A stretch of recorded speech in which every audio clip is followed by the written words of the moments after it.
Hello दोस्तों, कैसे हैं आप लोग। हम लोग देख रहे हैं एडमिनिस्ट्रेटिव लॉ और आज का टॉपिक है constitutional remedies and introduction to writ jurisdiction. ठीक है, तो चलिए देखते हैं।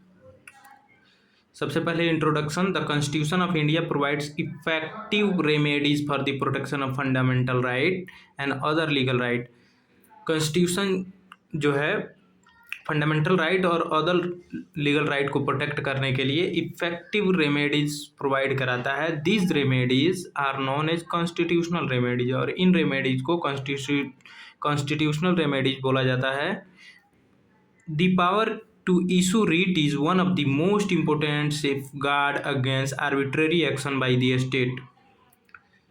अगर स्टेट द्वारा कोई भी आर्बिट्रेरी एक्शन लिया जाता है किसी भी फंडामेंटल राइट के अगेंस्ट, तो ये रिट जारी करने का पावर जो है high Court or Supreme court को दिया गया है। हिंदी आप लोग देख लीजिएगा। अब चलिए मीनिंग ऑफ कॉन्स्टिट्यूशनल रेमेडीज देखते हैं। Constitutional remedies are legal remedies provided by the constitution to enforce fundamental right in the case of the high court other legal right as well. ठीक है, तो रिट जारी करने का पावर जो है सुप्रीम कोर्ट के पास है, और रिट जारी करने के अलावा भी अदर लीगल राइट को भी, मतलब फंडामेंटल राइट के अलावा भी अदर लीगल राइट को भी अगर इन्फोर्स कराना है तो हाई कोर्ट के पास 226 के साथ वो अदर लीगल राइट को भी प्रोटेक्ट कर सकता है।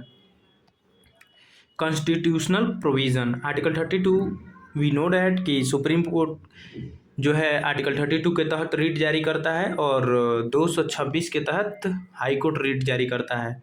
तो article 32 empowers the supreme court to issue writ for the enforcement of fundamental right. Doctor B.R. Ambedkar describe article 32 as heart and soul of the constitution. Article 226 empowers every high court to issue writ not only for fundamental right but also other legal right। मतलब fundamental right के अलावा other legal right को भी protect करने के लिए सभी high court के पास पावर है 226 में रिट जारी करने का। What is writ? A writ is a formal written order issued by a constitutional court, Supreme Court or High Court, directing a lower court, public authority or individual to perform a specific legal act or refrain from performing an unlawful action to enforce fundamental or legal right। ठीक, writ सर्वोच्च न्यायालय या उच्च न्यायालय द्वारा जारी किया गया एक औपचारिक लिखित आदेश है जिसके माध्यम से किसी भी अधीनस्थ न्यायालय, सार्वजनिक प्राधिकारी या व्यक्ति को किसी कानूनी कर्तव्य का पालन करने या किसी अवैध कार्य को रोकने का निर्देश दिया जाता है ताकि मौलिक या कानूनी अधिकारों की रक्षा की जा सके। Types of writ. We know that there are 5 types of writ: habeas corpus, mandamus, prohibition, certiorari और कोवारेंटो। ठीक है, आगे एक एक करके इसके बारे में जिक्र करेंगे। इम्पोर्टेंस ऑफ रिट देख लेते हैं। क्या करता है तो protect fundamental right, controls arbitrary administrative action, ensure rule of law, provides speedy justice and strengthen judicial review. कुछ केस लॉ देख लेते हैं। L Chandra Kumar versus Union of India में सुप्रीम कोर्ट ने कहा था कि power under article 32 and 226 from part of the basic structure of constitution.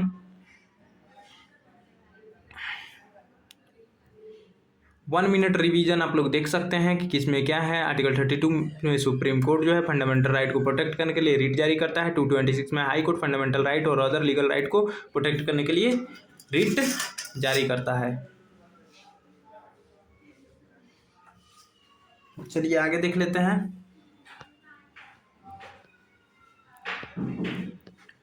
अब एक एक करके सभी रीटों के बारे में जानेंगे। सबसे पहला है हबियस कर्पस। इंट्रोडक्शन देख लेते हैं और कंक्लूजन तक जाएंगे, फिर अगला रीट जारी करेंगे। तो habeas corpus is one of the most important constitutional writ. It is known as the great writ of liberty because it protects the personal liberty of individual against illegal or arbitrary detention. Its primary purpose is to ensure that no person is deprived, ठीक है, of his or her liberty except according to procedure establish by law. मतलब procedure establish by law से ही किसी person के fundamental right को deprive किया जा सकता है, अदरवाइज नहीं। हबियस कॉर्पस सबसे महत्वपूर्ण संवैधानिक रीटों में से एक है। इसे व्यक्तिगत स्वतंत्रता की महान writ, great writ of liberty कहा जाता है, क्योंकि यह किसी व्यक्ति को अवैध या मनमानी हिरासत से सुरक्षा प्रदान करती है। इसका मुख्य उद्देश्य यह सुनिश्चित करना है कि किसी भी व्यक्ति की स्वतंत्रता केवल कानून द्वारा स्थापित प्रक्रिया के अनुसार ही सीमित की जा सकती है। मीनिंग देख लेते हैं। The term habeas corpus is Latin expression which means you have the body और produce the body before court, ठीक है। हबियस कॉर्पस का मतलब होता है you may have the body और produce the body before the court. The court order the arbitrary the court order the authority or person who has detained someone to produce the detained person before the court and justify the legality of detention, ठीक है। Court ये order कर सकता है कि आपने जिस भी व्यक्ति को डिटेन किया है उसको कोर्ट के सामने प्रोड्यूस किया जाए और आपने जो डिटेंशन किया है उसको जस्टिफाई कीजिए, ठीक है, कि आपने क्यों उसको डिटेन किया, रीजन देना पड़ेगा। हबियस कॉर्पस एक लैटिन शब्द है जिसका अर्थ होता है शरीर को न्यायालय के समक्ष प्रस्तुत करो। इस रीट के माध्यम से न्यायालय उस व्यक्ति या प्राधिकारी को आदेश देता है कि जिसने किसी व्यक्ति को हिरासत में रखा है कि उसे न्यायालय के समक्ष प्रस्तुत करे तथा यह बताए कि हिरासत कानून सम्मत है या नहीं। अब कॉन्स्टिट्यूशनल प्रोविजन, तो जैसा कि हम लोग जानते हैं आर्टिकल 32 में सुप्रीम कोर्ट जारी करेगा, 226 में हाई कोर्ट जारी करेगा, ठीक है। तो Supreme Court may issue habeas corpus for enforcement of fundamental right, High Court may issue habeas corpus for fundamental right as well as other legal right, ठीक। यहाँ पे हिंदी में आप देख सकते हैं। हम आगे बढ़ते हैं। ऑब्जेक्ट क्या है हबियस कॉर्पस का, तो to protect personal liberty, secure the release of person illegal detain, to prevent misuse of executive power, to uphold the rule of law. Hindi में you can see when is habeas corpus issued, कब जारी हो जाएगा, जारी किया जाएगा, तो writ may be issued when person is detain without legal authority, detention continue after the expiry of legal period, mandatory legal procedure have not been followed और the detention order is unconstitutional और malafide, ठीक है। तो इन 4 condition में हबियस corpus issue किया जा सकता है। हिंदी भी आप यहाँ देख सकते हैं। चलिए आगे देखते हैं। Against whom can be issued, किसके खिलाफ ये जारी किया जा सकता है, तो गवर्नमेंट अथॉरिटी के खिलाफ, पुलिस ऑफिसर के खिलाफ, जेल अथॉरिटी के खिलाफ, any private person who is illegally detained an other person, ठीक है। तो देख लीजिए इसमें 4 जो लोग दिए गए हैं, चारों के खिलाफ जारी किया जा सकता है, ठीक। आगे देखते हैं किसके खिलाफ जारी नहीं किया जा सकता है। When is habeas corpus not issued, तो detention is under valid judicial order, अगर वैलिड जुडिशियल ऑर्डर किसी कोर्ट के माध्यम से अगर वैलिड है, कोर्ट ने ऑर्डर किया है डिटेंशन का, तब उसके लिए हबियस कॉर्पस जारी नहीं किया जा सकता है। When detention is authorised by law and all legal procedure have been followed, सभी लीगल प्रोसीजर अच्छे से फॉलो किए गए हैं, ठीक है, तो हबियस कॉर्पस जारी नहीं किया जाएगा। When the person has already been released, जब पर्सन ऑलरेडी रिलीज है तब हबियस कॉर्पस जारी नहीं किया जाएगा, ठीक है। आगे बढ़ते हैं। एग्जाम्पल आप देख सकते हैं यहाँ पे, suppose the police arrest a person and keep him in custody for several days without producing him before magistrate within the time prescribed by law, the detained person or even of family members may file habeas corpus petition before the high Court or Supreme Court. किसी व्यक्ति को अगर police बिना मतलब उसको magistrate के मान लीजिए 24 घंटे में प्रोड्यूस करना होता है मजिस्ट्रेट के सामने, लेकिन वो प्रोड्यूस नहीं की है और इलीगल डिटेंशन में रखी हुई है, तो डिटेन्ड पर्सन कर सकता है या उसकी फैमिली मेंबर कोई भी हबियस कॉर्पस रिट पिटीशन फाइल कर सकता है हाई कोर्ट या सुप्रीम कोर्ट में। केस लॉ देख लेते हैं। एडीएम जबलपुर वर्सेस शिवकांत शुक्ला काफ़ी फेमस केस है. During the emergency the supreme Court held that habeas corpus was not maintainable for the enforcement of certain suspended fundamental right. This decision was later widely criticized and so is no longer considered good law after the constitutional development. ठीक है. आपातकाल के दौरान सर्वोच्च न्यायालय ने निर्णय दिया कि कुछ निलंबित मौलिक अधिकारों को परिवर्तन के लिए हबियस कॉर्पस याचिका स्वीकार नहीं होगी. बाद के संवैधानिक विकास और न्यायिक दृष्टि ने इस निर्णय की व्यापक आलोचना हुई और आज इसे अभी विधिक दृष्टिकोण नहीं माना जाता है. ठीक है. Kanu Sanyal versus district magistrate Darjeeling 1973 का केस है. Supreme Court held that while deciding a habeas corpus petition, the court should examine the legality of the detention rather than insist only on the physical production of the detainee.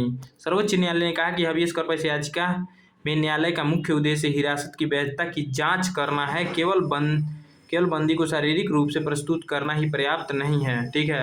सिर्फ प्रस्तुत कर दो ये पर्याप्त नहीं है, जांच भी करना होता है कि क्या वो लीगल था या इलीगल था. ठीक. Rudul Shah versus state of Bihar. A person remand in jail for the many years.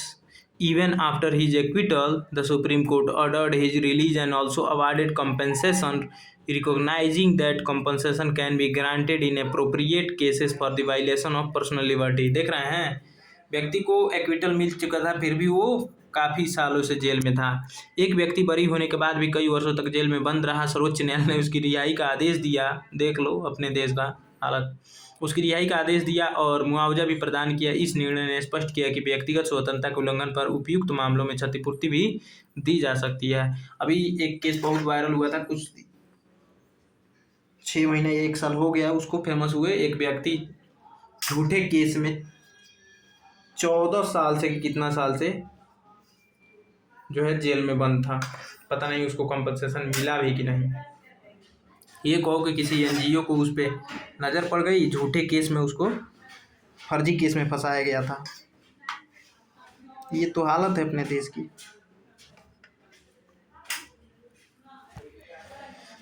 अब इम्पोर्टेंस ऑफ हबियस कॉर्पस देख लेते हैं. Protect personal liberty, prevents illegal detention, act as a check on executive power, strengthen democracy and rule of law and provides speedy justice judicial relief. Hindi देख सकते हैं आप लोग. चलिए आगे बढ़ते हैं. कंक्लूजन भी आप लोग पढ़ लीजिएगा. ठीक. चलिए हम लोग बढ़ते हैं अगले रिट मैंडेमस की तरफ. Mandamus is one of the 5 constitutional writ issued by the Supreme Court and High Court. It is known as the writ of command. ठीक है ना. था mandamus means we command. Mandamus means we command. ठीक. Because it commands a public authority to perform a public or a statutory duty which it has failed or refused to perform.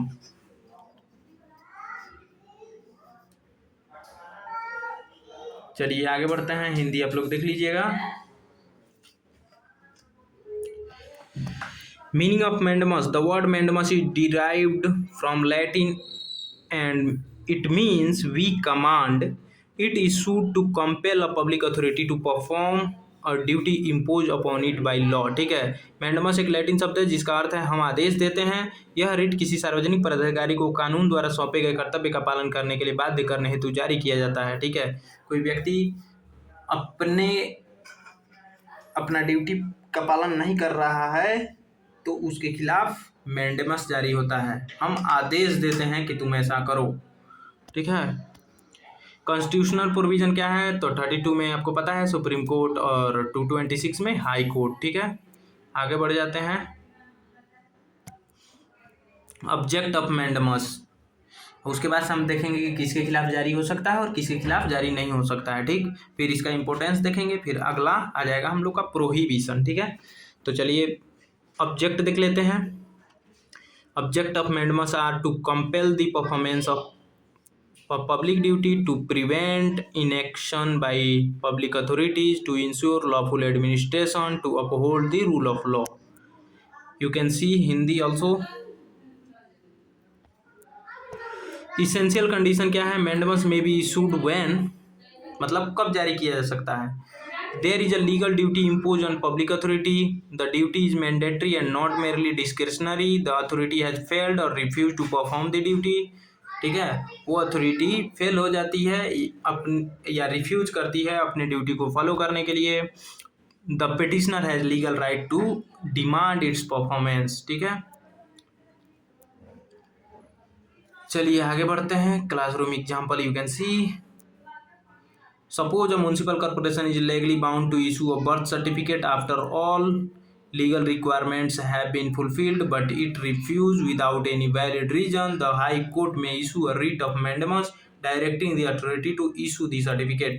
ठीक है, मान लीजिए नगर निगम सभी आवश्यक औपचारिकताएं पूरी होने के बाद भी बिना किसी उचित कारण के जन्म प्रमाण पत्र जारी नहीं करता. ऐसी स्थिति में उच्च न्यायालय मैंडेमस जारी करके नगर निगम को प्रमाण पत्र जारी करने का आदेश दे सकता है कि हम आदेश देते हैं. ठीक है, against whom can B mandamus issued, किसके खिलाफ जारी किया जा सकता है? तो government department, public authority, statutory body, local authority, tribunal और पब्लिक ऑफिशियल्स. किसके खिलाफ नहीं जारी किया जा सकता है वो भी देख लेते हैं.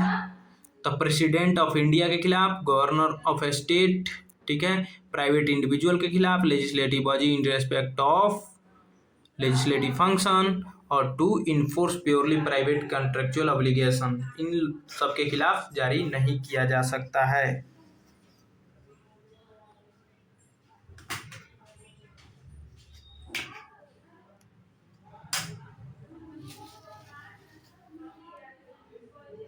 चलिए आगे देख लेते हैं. हिंदी आप लोग देख सकते हैं. Important case Praga Tools Corporation versus CV Manual.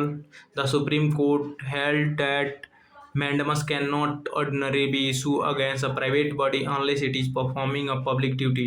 Private body के खिलाफ तब तक नहीं जारी किया जाएगा जब तक कि वो कोई पब्लिक ड्यूटी नहीं कर रहा है. ठीक है, सर्वोच्च न्यायालय ने कहा कि सामान्यतः किसी निजी संस्था के विरुद्ध मैंडेमस जारी नहीं की जा सकती जब तक वह सार्वजनिक कर्तव्य का निर्वहन न कर रही हो. ठीक, controller and Auditor General of India versus K.S. Jaganathan.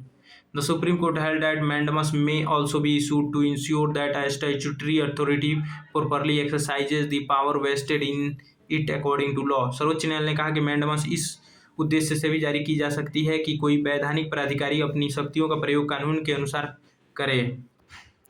अगला डिफरेंस देख लेते हैं हबीज कॉर्पस और मैंडेमस में. आगे भी सबका डिफरेंस देखेंगे हम लोग. ठीक है, तो हबीज कॉर्पस क्या करता है? प्रोटेक्ट पर्सनल लिबर्टी, और मैंडेमस क्या करता है? Enforce public duty. ठीक, हबीज कॉर्पस में यूज अगेंस्ट इलीगल डिटेंशन और मैंडेमस में use against failure to perform a legal duty. Habeas corpus में relief is release from unlawful detention. इसमें relief is performance of statutory और public duty. ठीक, habeas corpus और mandamus Hindi में भी आप देख सकते हैं. यहाँ पे इंपोर्टेंस क्या है इसका? तो ensure performance of statutory duty, prevent arbitrary inaction, protect legal rights, promote accountability in public administration, strengthen rule of law. ठीक, you can see here English also, Hindi also. Conclusion आप लोग देख लीजिएगा. हम आगे बढ़ते हैं. अब आ जाएंगे प्रोहिबिशन. ठीक है, रिट ऑफ प्रोहिबिशन.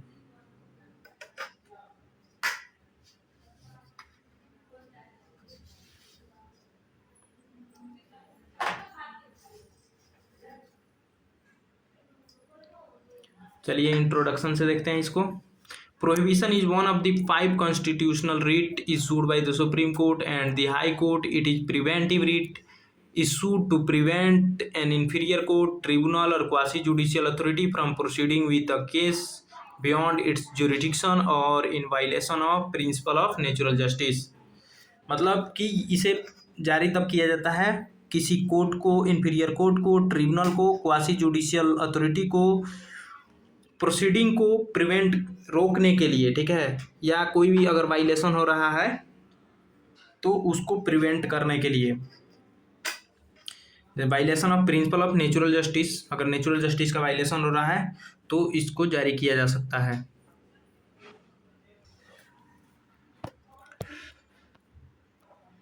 हिंदी आप लोग देख सकते हैं। Meaning, the word prohibition means to forbid or to stop. The inferior court commands and the superior court commands an inferior court or tribunal not to continue proceedings that are without jurisdiction or contrary to law. Prohibition का अर्थ रोकना या निषेध करना है। उच्च न्यायालय या सर्वोच्च न्यायालय, अधीनस्थ न्यायालय या अधिकरण को आदेश देता है कि वह ऐसी कार्रवाई आगे न बढ़ाए जो अधिकार क्षेत्र से बाहर हो या कानून के विरुद्ध हो। जैसा कि आप लोग जानते हैं कि 32 के तहत सुप्रीम कोर्ट और 226 के तहत हाई कोर्ट जारी कर सकता है प्रोहिबिशन का। ठीक है, प्रोहिबिशन। ऑब्जेक्ट ऑफ प्रोहिबिशन क्या है? ऑब्जेक्ट तो to prevent excess of jurisdiction, to stop illegal proceeding, to ensure compliance with natural justice, to prevent abuse of judicial and quasi-judicial power. You can see Hindi also. We proceed. When is prohibition issued? कब issue किया जा सकता है, कब नहीं? तो a court or tribunal act without jurisdiction, it exceeds its jurisdiction, जब वह अपने jurisdiction को का exceed करता है, अवहेलना करता है, जब वो प्रिंसिपल ऑफ नेचुरल जस्टिस का वायलेशन करते हैं। ठीक है, जब वो ऐसा काम करते हैं जो कंट्रेरी टू लॉ है, तब प्रोहिबिशन इशू किया जा सकता है। किसके खिलाफ? तो कोर्ट और ट्रिब्यूनल के खिलाफ। ठीक है, example, suppose a labour tribunal start deciding a dispute relating to ownership of agricultural land. क्या किसी लेबर ट्रिब्यूनल के पास पावर है कि वो किसी लैंड का ऑनरशिप डिसाइड कर सके? ठीक है, which is outside its jurisdiction, the high Court may issue a writ of prohibition. High Court writ जारी करके उसको रोक देगा। Directing the tribunal not to continue the proceeding. ठीक है, मान लीजिए किसी एक श्रम न्यायाधिकरण लेबर ट्रिब्यूनल कृषि भूमि के स्वामित्व का विवाद सुनना शुरू कर देता है, जबकि यह उसके अधिकार क्षेत्र में आता ही नहीं है। ऐसी स्थिति में उच्च न्यायालय प्रोहिबिशन जारी कर अधिकरण को आगे की कार्रवाई रोकने का आदेश दे देगा। जज साहब को कहेगा कि बाबू भैया यू आर नॉट कॉम्पिटेंट, क्योंकि आपको पता ही नहीं है कि इसका आप ट्रायल कर ही नहीं सकते। Against whom can prohibition issued, किसके खिलाफ जारी किया जा सकता है? इंफीरियर कोर्ट, ट्रिब्यूनल और क्वासी जुडिशियल अथॉरिटी के खिलाफ। किसके खिलाफ जारी नहीं किया जा सकता है? ये यहाँ दिया हुआ है, administrative authority performing the purely administrative function, नहीं जारी किया जा सकता है। लेजिस्लेटिव बॉडी के खिलाफ नहीं, प्राइवेट बॉडी के खिलाफ नहीं, प्रेसिडेंट और गवर्नर के खिलाफ जारी नहीं किया जा सकता है प्रोहिबिशन। ठीक है, हिंदी देख लीजिए, आगे बढ़ते हैं। इंपोर्टेंट केस है East India Commercial Corporation Limited versus collector of consumer. The supreme Court held that a writ of prohibition may be issued where the tribunal acts beyond the limit of jurisdiction. सर्वोच्च न्यायालय ने कहा कि जब कोई अधिकरण अपने अधिकार क्षेत्र से बाहर कार्य करता है, तब उसके विरुद्ध प्रोहिबिशन जारी की जा सकती है। Bengal community cooperation limited versus state of Bihar, इसमें बोला Supreme Court emphasize that superior court may prevent inferior authority from proceeding without jurisdiction. You can see Hindi. Difference between prohibition and mandamus, prohibition और मैंडमस में difference. तो prohibition क्या करता है? Stop authority from acting illegally, और mandamus क्या करता है? Command an authority to perform legal duty. ठीक है, प्रोहिबिशन क्या करता है? प्रिवेंटिव रिट है, और मैंडमस क्या है? कमांड रिट है। Prohibition issued mainly to court और ट्रिब्यूनल, प्रोहिबिशन सिर्फ कोर्ट और ट्रिब्यूनल को इशू किया जा सकता है। Mandamus issued mainly public authority, mandamus public authority को जारी किया जाएगा। ठीक है, चलिए आगे बढ़ते हैं। Difference between prohibition and certiorari. Prohibition क्या होता है? तो issued before the proceeding are completed, certiorari issued after the order has been passed. Prohibition prevent the continuation of proceeding, certiorari quash an illegal order. मतलब certiorari भी देखो, prohibition भी court के लिए जारी किया जाता है, सर्ट्यूरेरी भी कोर्ट के लिए, लेकिन प्रोहिबिशन प्रिवेंट करता है, रोक लगाता है, लेकिन सर्ट्यूरेरी जजमेंट आ गया होता है उसको क्वाश कर देता है या इलीगल कर देता है, मतलब उसको इनवैलिड कर देता है। ठीक है, यह प्रिवेंटिव है, प्रोहिबिशन प्रिवेंटिव है और ये करेक्टिव है। ठीक है, मतलब ये रोक लगाता है, ये सही करता है। ठीक है, मतलब कि कोई गलत कानून आ गया तो उसको, कोई गलत आदेश आ गया है तो उसको क्या कर देगा? इनवैलिड कर देगा, करेक्ट कर देगा। ठीक है, सुधारात्मक है, ये निवारक है। Importance of prohibition to prevent abuse of jurisdiction, protect individual from illegal proceeding, ensures observation of natural justice, observance of natural justice, strengthen judicial control over tribunal. Conclusion आप लोग देख लीजिएगा, हम आगे बढ़ते हैं। अब आ गया सर्टियोरेरी। रीट ऑफ जुडिशियल रिव्यू इसे जाना जाता है। रीट ऑफ जुडिशियल रिव्यू मतलब कि कोई जजमेंट आ गया है उसको करेक्ट कर देना या उसको इनवैलिड कर देना, सही नहीं किया जा सकता है तो। Introduction. Certiorari is one of the 5 constitutional writ issued by the supreme court and High court. It is corrective writ issued to quash the order of inferior court. Inferior court के ऑर्डर को क्वाश करने के लिए, खत्म करने के लिए इसको जारी किया जाता है। इंफीरियर कोर्ट हो चाहे ट्रिब्यूनल हो या क्वासी जुडिशियल अथॉरिटी हो, ठीक है। एक मिनट, थोड़ा ये बंद कर दें, ठीक। When it has acted without jurisdiction, exceed its jurisdiction, committed an error of law apparent on the face of the record, or violated the principle of natural justice, ठीक है। सर्टियोरेरी 5 संवैधानिक रीटों में से एक है जिसे सर्वोच्च न्यायालय या उच्च न्यायालय जारी करता है। यह एक सुधारात्मक रीट है जिसके माध्यम से किसी अधीनस्थ न्यायालय, अधिकरण या अर्ध न्यायिक प्राधिकरण के ऐसे आदेश को निरस्त किया जाता है जो बिना अधिकार क्षेत्र से बाहर स्पष्ट विधिक त्रुटि या नेचुरल जस्टिस के उल्लंघन का कारण पारित किया गया हो। Meaning of certiorari. The word certiorari derived from Latin terms and which means to be certified और टू बी इन्फॉर्म्ड, ठीक है।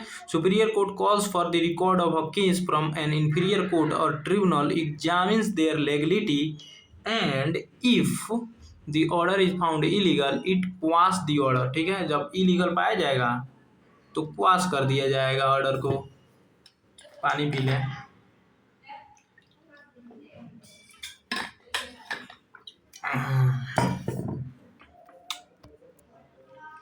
चलिए आगे बढ़ते हैं। कॉन्स्टिट्यूशनल प्रोविजन क्या है, तो आपको पता ही है कि 32 में सुप्रीम कोर्ट और 226 में High Court. Object of certiorari, तो क्या है object? To quash illegal order, to control inferior court और tribunal, to correct jurisdictional error, to ensure compliance with natural justice, to uphold the rule of law, ठीक है। Rule of law की रक्षा करता है। आगे, व्हेन इज सर्टियोरेरी इशूड, कब issue किया जा सकता है, तो 5 पॉइंट है। व्हेन कोर्ट और ट्रिब्यूनल विदाउट जुरिडिक्शन, अगर कोई जजमेंट दे देता है तो उसके खिलाफ। एक्सीड इट्स जुरिडिक्शन, जब वो जुरिडिक्शन से बाहर चला जाता है। It commit an error of law apparent on the face of record. It violets the principle of natural justice, जब वो प्रिंसिपल ऑफ नेचुरल जस्टिस का वायलेशन करता है तब। इट्स डिसीजन इज इलीगल और अनकॉन्स्टिट्यूशनल, जब उसका डिसीजन इलीगल हो या अनकॉन्स्टिट्यूशनल हो तब इसको सर्टियोरेरी को जारी किया जाएगा। तो 2 हम लोग देखे कौन कौन जो कोर्ट या ट्रिब्यूनल के खिलाफ जारी किया जाता है, एक प्रोहिबिशन और एक क्या है, सर्टियोरेरी।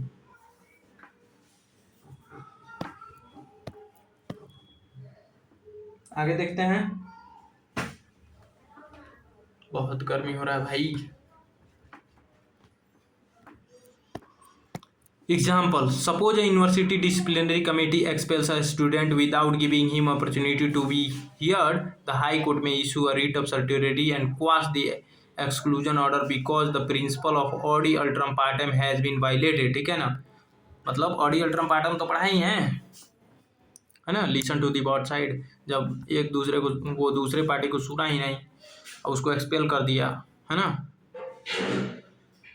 ऑडी अल्ट्रम पार्टम का जब उल्लंघन हो जाए तो। चलिए आगे बढ़ते हैं। Against whom can be certiorari be issued, तो certiorari may be issued against inferior court, tribunal, quasi tribunal, quasi judicial authority exercising judicial और क्वासी जुडिशियल फंक्शन, ठीक। Against whom can not certiorari be issued, किसके खिलाफ नहीं हो सकता है, तो प्योरली एडमिनिस्ट्रेटिव अथॉरिटी के खिलाफ नहीं, legislative body performing the legislative function, private person के खिलाफ नहीं होगा, प्रेसिडेंट और गवर्नर के खिलाफ नहीं होगा, ठीक है। केस क्या important, TC Basappa versus Nagappa. The supreme court explain the nature and scope of certiorari and held that it is issued to quash order passed without jurisdiction और इन वायलेशन ऑफ लॉ। ठीक है, सर्वोच्च न्यायालय ने सर्टियोरिटी की प्रकृति एवं क्षेत्र को स्पष्ट करते हुए कहा कि यह रिट बिना अधिकार क्षेत्र या कानून के उल्लंघन में पारित आदेशों को निरस्त करने के लिए जारी की जाती है। ठीक है, Hari Vishnu Kamath versus Ahmad Isaac.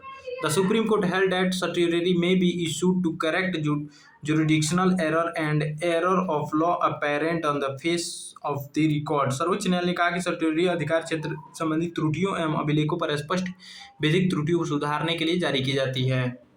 AK Kraipak versus Union of India काफ़ी बार चर्चा में आ चुका है हम लोग के। The supreme Court emphasize that violation of the principle of natural justice can be valid ground for issuing certiorari. कह रहा है कि सर्वोच्च न्यायालय ने स्पष्ट किया कि नेचुरल जस्टिस के सिद्धांतों का उल्लंघन सर्टियोरिटी जारी करने का एक महत्वपूर्ण आधार है। ठीक है, डिफरेंस यहाँ पे है, देख लीजिए। ठीक है, आगे बढ़ते हैं, ये हिंदी का हो गया। फिर एक और यहाँ डिफरेंस बिटवीन मैंडेमस एंड सर्टियोरिटी। ठीक है, हिंदी हो गया। फिर एक और यहाँ पे देख इम्पोर्टेंस ऑफ सर्टियोरिटी देख लेते हैं। कब क्या इम्पोर्टेंस है, तो removes illegal orders, protect individual from injustice, ensure observation of natural justice, strengthen judicial review, maintain the rule of law. ठीक है, यहाँ पे इसका हिंदी है। कंक्लूजन देख लीजिएगा आप लोग, ये रहा हिंदी का कंक्लूजन। अब आ जाइए को वारंटो, लास्ट है ये हम लोग का। ठीक है, वीडियो थोड़ा लंबा हो गया, लेकिन भाई एक बार पढ़ लीजिएगा तो दोबारा पढ़ने की जरूरत नहीं है। चलिए इंट्रोडक्शन से स्टार्ट करते हैं। Quo warrant is one of the 5 constitutional writ issued by the supreme court and the high court. It is issued to prevent person from the unlawful occupying the public office. ठीक है, को warranto भाई मतलब कि by which authority, मतलब तुमने किस अधिकार से इस पोस्ट पे तुम हो, है ना। है लफुआ जाके 4 लाख में SP का ड्रेस व्रेस बावकाली खरीद लिए, गन सन नकली एकदम स्टार IPS लिखा हुआ पहन के घूम रहे हैं ना। बिहार में एक वायरल नहीं हुआ था, लड़कवा IPS बन के घूम रहा था, बोला कि 4 लाख दिए हैं तब ये मिला है ना। एक बार IPS 4 लाख में, सोच लो। तो quo warranto is one of the 5 constitutional writ, है ना, issued by we know that कि सुप्रीम कोर्ट और high court issued to prevent person from unlawfully occupying public office. Public office पे है ना बिहारी कोई लौंडा बैठ गया एकदम बन के झाड़ झूड़ के, है ना IPS, तो कोर्ट पूछेगा इसी रीट को जारी करके। The court ask the holder of office, है ना, by what authority do you hold this office. ठीक है, किस अधिकार से तुमने यह ऑफिस में, है ना, अधिकार जमाए हुए बच्चे, बताना पड़ेगा। तो इसका उद्देश्य किसी व्यक्ति को सार्वजनिक पद पर अवैध रूप से बने रहने से रोकना है। ठीक है, न्यायालय उस व्यक्ति से पूछता है कि आप किस अधिकार से इस सार्वजनिक पद पर बने हुए हैं। ठीक है, मीनिंग ऑफ को वारंटो, तो the term quo warranto is Latin expression which means by what authority, है ना।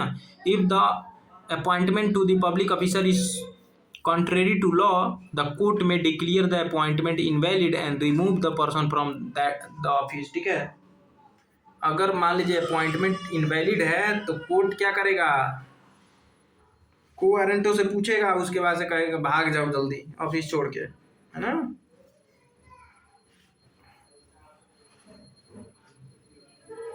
इनवैलिड कर देगा, जेल भी होगी। चलिए आगे बढ़ते हैं, हिंदी आप लोग देख लीजिएगा। चलिए देख ही लेते हैं। को वारंटो एक लैटिन शब्द है जिसका अर्थ होता है किस अधिकार से। यदि किसी सार्वजनिक पद पर नियुक्ति कानून के विरुद्ध हुई है तो न्यायालय उस नियुक्ति को अवैध घोषित कर सकता है तथा संबंधित व्यक्ति को पद छोड़ने का निर्देश दे सकता है। ठीक है, कॉन्स्टिट्यूशनल प्रोविजन क्या है तो पता ही है, 32 में सुप्रीम कोर्ट जारी करेगा और 226 में हाई कोर्ट जारी करेगा। ठीक, आगे बढ़ते हैं। यहाँ पे कुछ नोट है। ठीक है, इन प्रैक्टिस मतलब को वारंटो अधिकतर आर्टिकल 226 के अंतर्गत हाई कोर्ट ही जारी करता है ना। क्यों जारी करता है, तो व्यवहार में को वारंटो की याचिकाएं प्रायः अनुच्छेद 226 के अंतर्गत उच्च न्यायालय में दायर की जाती है, क्योंकि इसका संबंध सार्वजनिक पद पर नियुक्ति की वैधता से होता है और हर मामले में मौलिक अधिकार का प्रश्न नहीं उठता। ठीक है, इसीलिए ऑब्जेक्ट ऑफ को वारंटो क्या है? ऑब्जेक्ट इसका तो to prevent illegal occupation of public office, to ensure that appointment are made according to the law, to maintain transparency and accountability in the public administration, to uphold the rule of law.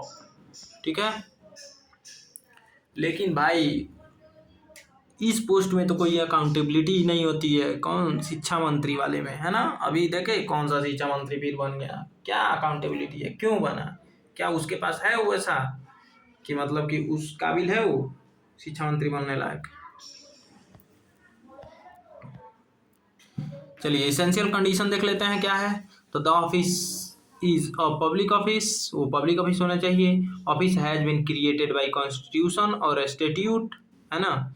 Office जो है constitutional article से या statute से बनाया गया हो। The office is substantive and not merely temporary और private, वो टेम्प्रोरी या प्राइवेट नहीं होना चाहिए, सब्सटेंटिव होना चाहिए। The holder does not fulfil the legal qualification और appointment is contrary to law, मतलब उसके पास लीगल क्वालिफिकेशन कोई नहीं होना चाहिए, मतलब ना हो, और वो उसका अपॉइंटमेंट कंट्रेरी टू लॉ हो, है ना, मतलब लॉ के विरुद्ध हो। चलिए एग्जाम्पल देख लेते हैं। Suppose a law requires that a state information commissioner must possess a specific qualification. If a person who does not possess those qualification is appointed, any citizen may file a petition seeking a writ of quo warranto। ठीक है, मान लीजिए किसी कानून में यह प्रावधान है कि राज्य सूचना आयुक्त के लिए कुछ निश्चित योग्यताएं आवश्यक है। यदि उन योग्यताओं के बिना किसी व्यक्ति की नियुक्ति कर दी जाती है तो कोई भी व्यक्ति नागरिक को वारंटो की याचिका दायर कर सकता है। ठीक है, who can file co-warranto?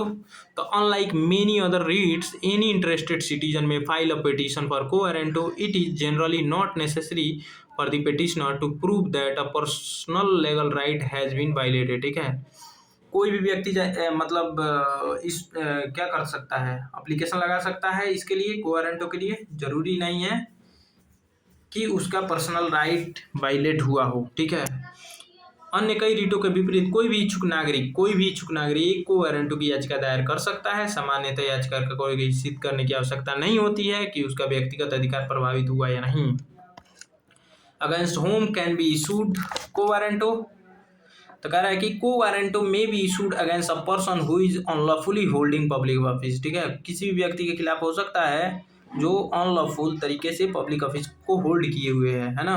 को वारंटो उस व्यक्ति के विरुद्ध जारी की जाती है जो किसी सार्वजनिक पद पर अवैध रूप से कार्यरत हो। ठीक है, against whom can not be issued. Generally quo warranto is not issued against private office, private companies, contractual और purely private employment, office not created by law. ठीक है, तो इन चार के खिलाफ को वारंटो नहीं जारी की जा सकती है।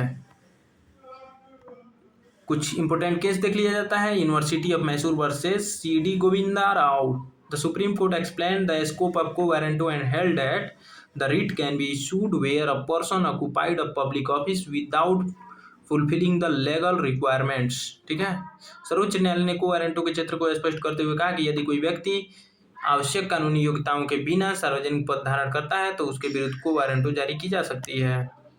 BR का Kapur versus state of Tamil Nadu, इसमें क्या बोला गया था? Supreme Court examine the legality of holding a constitutional public office and reform that appointment to the public office must satisfy constitutional and statutory requirement. सर्वोच्च न्यायालय ने सार्वजनिक संवैधानिक पद पर नियुक्ति की वैधता की जांच करते हुए कहा कि ऐसी नियुक्तियां संविधान एवं कानून की आवश्यकताओं के अनुरूप होनी चाहिए। अब डिफरेंस आप लोग यहाँ देख लीजिएगा। ठीक है, ये है मैंडमस और को वारंटो में डिफरेंस, उसका ये हिंदी, ये है इम्पोर्टेंस ऑफ को वारंटो। तो क्या इम्पोर्टेंस है? तो prevent illegal appointment, promote transparency in public administration, protect public interest, ensure that only qualified person hold the public offices, strengthen the rule of law. ठीक है, हिंदी आप लोग देख सकते हैं, कंक्लूजन भी आप लोग देख लीजिएगा।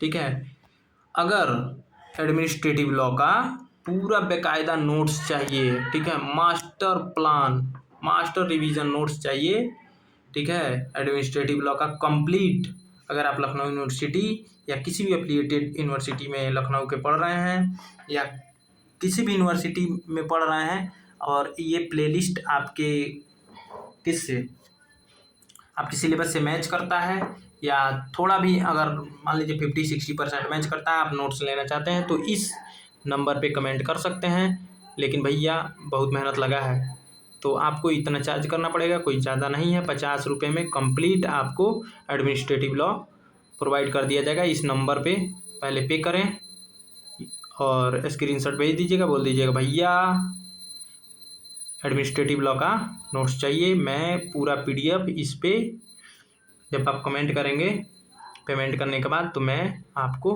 सेंड कर दूंगा। So thanks for watching. मिलते हैं नेक्स्ट वीडियो में नेक्स्ट टॉपिक के साथ।